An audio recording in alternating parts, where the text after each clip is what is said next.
All right, me. It is very late September. It is a Friday. And I've just finished reading the third in the time quintet, A Swiftly Tilting Planet by Madeline. Much like the other, in the series, it follows Meg and Charles Wallace for the most part, and their journey through life and journey through everything, right? The biggest thing for me about this book is I am confused as to why it is within the series. I really am, because it is. I mean, it has like similar thematic ideas, right? Madeline puts a lot of biblical things in there. It talks a lot about morality, but whereas the first two have this very, very kind of clear thing. They're books about growing up and coming of age that infuse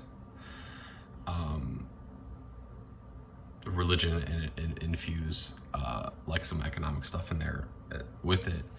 This book jumps ahead like 6-7 years or so, and so pretty much everyone's grown up besides Charles Wallace, but like Meg's an adult and Meg's having a child, and the twins are grown up and everything, and I'm just confused as to why it's part of the series, especially because then as you actually get into the book, it is told in one of the ways that I hate telling stories like this, because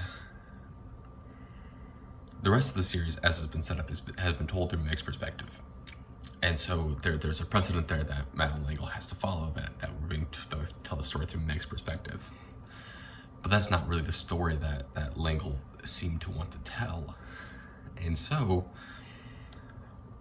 what happens is that there's this whole thing going on. There was the telekinesis and telepathic communication that was set up in the previous book. And so Meg uses the kite thing, the telepathic connection, to communicate with Charles Wallace, and Charles Wallace is then going within other people and telling their story, and we're seeing it from their perspective. So it is a story. It is a narrator with a narrator with a narrator. There's three levels of narration here, for no really good reason other than, in my mind at least, there's no really other good reason as to why we're doing this, other than the fact that keeping it within the series then allowed it to sell more, right?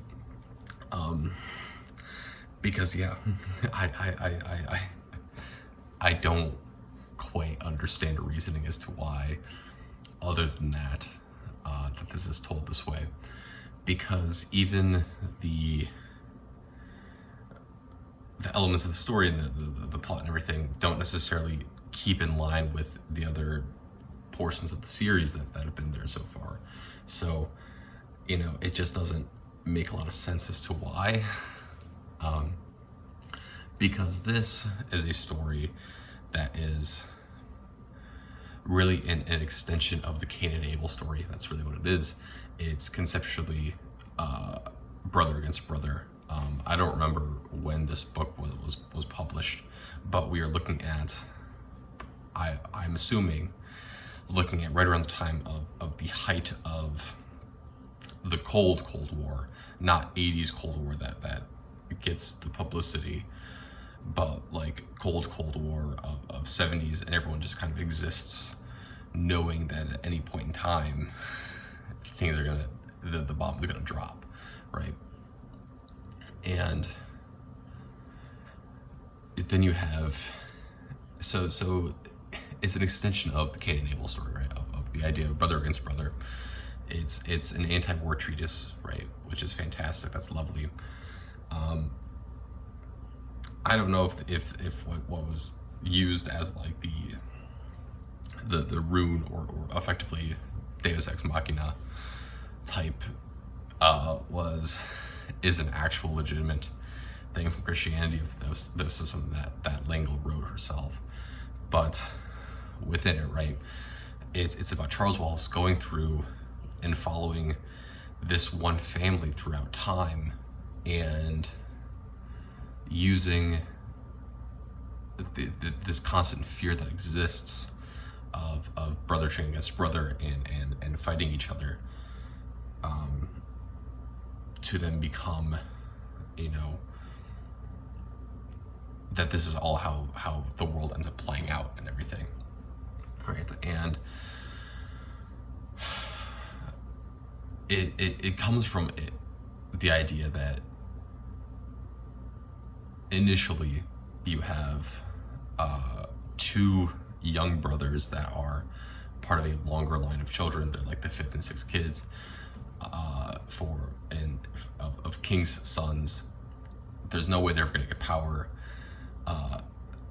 There's a struggle for power. The two youngest leave. They go to America. They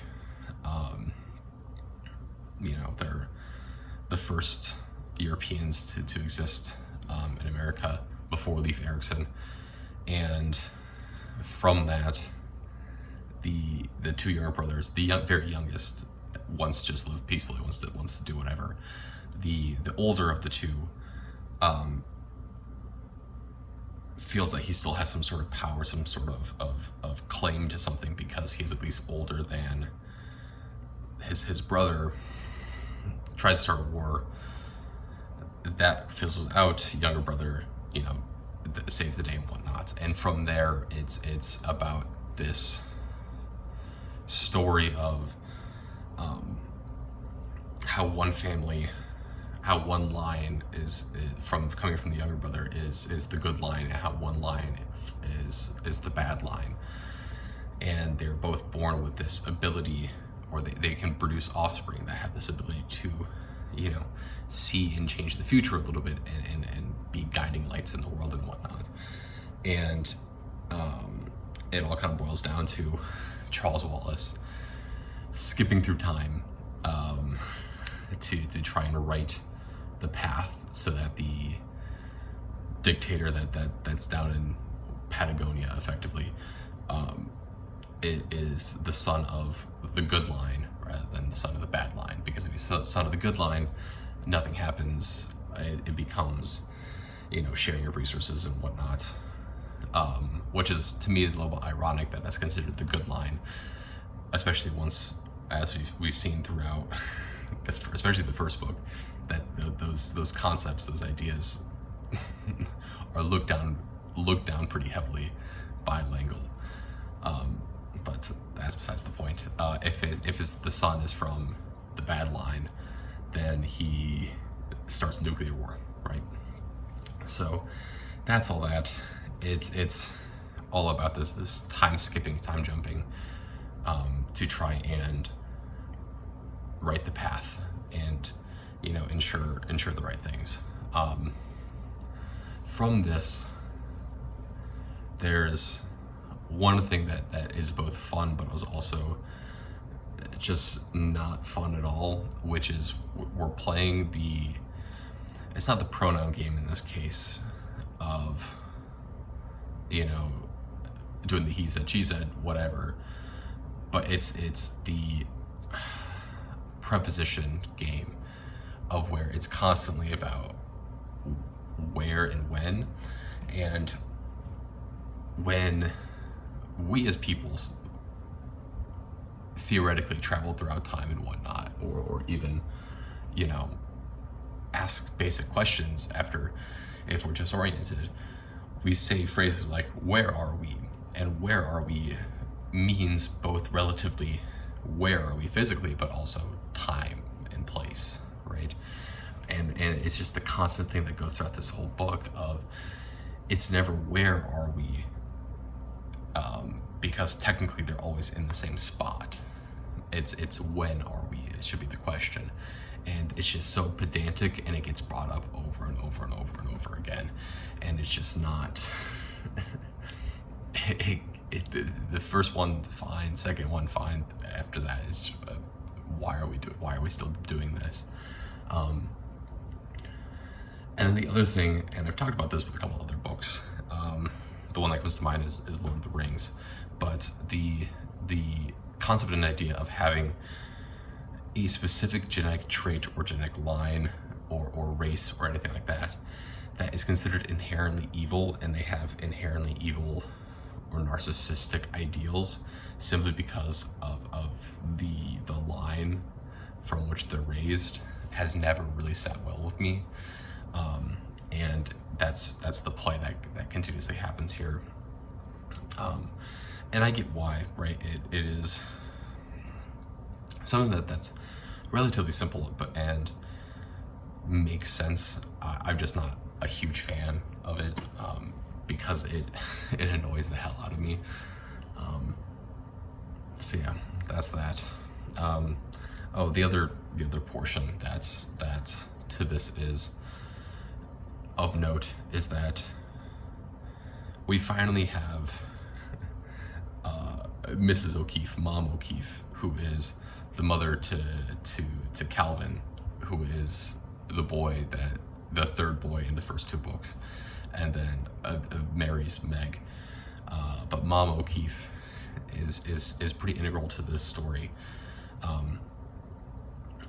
and it is nice and enjoyable that the very first book I had this complaint of where we're talking about, it was supposed to be the happy medium and whatever, and instead of celebrating the people who are actually in the medium and in the middle, like Mom O'Keefe, we're celebrating the people that are on the fringes of society, which doesn't make sense as to what the book was talking about.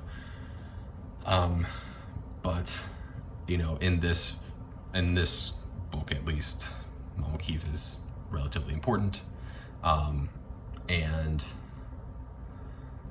it does not necessarily, in fact, it might make it even worse of the way that she is, because as the story tries to explain it, is that the reason that Mom O'Keefe is so not interested in her kids and so borderline neglectful to being neglectful is because both her mom and she as well had to marry into families where it was a survival marriage rather than a marriage that we would like to think of it as, and we'd like to think of marriages as. But if anything, that makes the treatment of Calvin and the other kids even worse, right? This is a mother who had the chance to stop this cyclical nature of things and has refused to do so in order to protect herself, right? So yeah, that's that. Oh, also, the other thing is that obviously, like I said, this is a couple years in the future from the other ones. The first two books focus a lot on Meg and her growing up and her trying to become comfortable with who she is. That she's dealing with all of her insecurities as well as these much larger issues. And then this book is just like, oh yeah, she's really, really attractive. Not as attractive as her mom, but really, really attractive. Which is one of those things that is another thing that never sits right with me, of where you have this character that is supposed to be or is written in a way that is all about learning to accept yourself and learning to believe in who you are and all of that, and accept who you are, and then they just get attractive all of a sudden, right? That's not something that is particularly interesting to me or even good as a character concept, in my opinion. But yeah, that's A Swiftly Tilting Planet by Madeline L'Engle.